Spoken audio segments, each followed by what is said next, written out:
Hello बच्चों, let's read the question given below is the life cycle of members of class ascomycetes. Ascomycetes class की life cycle दी हुई है यहाँ पर। Select the correct option for processes A, B and C.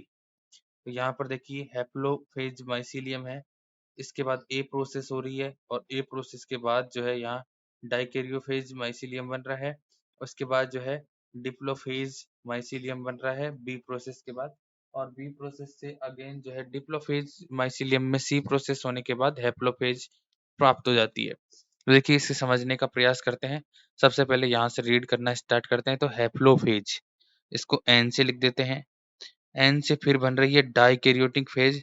तो डाइकैरियोनिक phase को हम लिखेंगे एन प्लस एन, इसको लिखेंगे एन प्लस एन से रिप्रेजेंट करेंगे। इसके बाद जो है डिप्लोफेज आ रही है, मतलब इसको लिखेंगे 2n से, और 2n के बाद अगेन जो है कौन सी फेज आ रही है, एन फेज आ रही है। तो इस इसको देखो किस तरह से सॉल्व करेंगे, किस अप्रोच का इस्तेमाल करेंगे। सबसे पहले एन है और ये एन प्लस एन है, तो यहाँ पर देखिए हैप्लोफेज से डाइकैरियोनिक फेज में जब जाएंगे दो न्यूक्लियाई, एक सेल में एक न्यूक्लियाई है यहाँ पर, और यहाँ पर दो न्यूक्लियाई एक जगह आ जाएंगे। न्यूक्लियाई फ्यूज नहीं करे हैं। यहाँ पर जो है ऐसा कब होगा, जब दो सेल्स फ्यूज होंगे तब।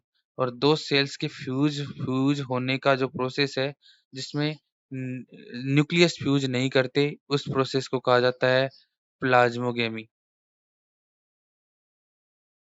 इनका साइटोप्लाज्म ही फ्यूजन करता है, तो यहाँ साइटोप्लाज्म ने फ्यूजन कर दिया तो ये प्रोसेस हो जाएगा प्लाज्मोगेमी, और ये प्रोसेस का नाम यहाँ दिया हुआ है ए। फिर अपन चलते हैं इसके बाद जो है बी प्रोसेस, और बी प्रोसेस में क्या हो रहा है, एन प्लस एन मतलब डाइकैरियोनिक फेज जो है उससे बन रही है डिप्लोफेज। तो डिप्लोफेज बन रही है मतलब ये न्यूक्लियाई दोनों जो है, अब ये न्यूक्लियाई भी यूनाइट हो गए हैं और डिप्लॉइड न्यूक्लियाई यहाँ पर बन गया है। ये 2n कंडीशन है, ये n प्लस n है। तो इस कंडीशन को क्या कहेंगे, केंद्रक का संलयन जो होता है न्यूक्लियस न्यूक्लियर फ्यूजन को कहते हैं कैरियोगेमी। इसको कहा जाता है कैरियोगेमी। तो ये प्लाज्मोगेमी के बाद क्या हो गई, कैरियोगेमी हो गई। अब कैरियोगेमी के बाद जो है 2n स्ट्रक्चर आ गई है। अब 2n से वापस जब n कंडीशन लाएंगे तो डिप्लॉइड सेल से वापस हैप्लॉइड सेल जब प्राप्त की जाएगी, तो इस दौरान जो है जो प्रोसेस होगा वो होगा मियोसिस। तो यहाँ पर ऑप्शन सी जो प्रोसेस है वो मियोसिस को रिप्रेजेंट कर रहा है। तो यहाँ आंसर में आना चाहिए A plasmogamy, B karyogamy and C meiosis. Answer choose करते हैं।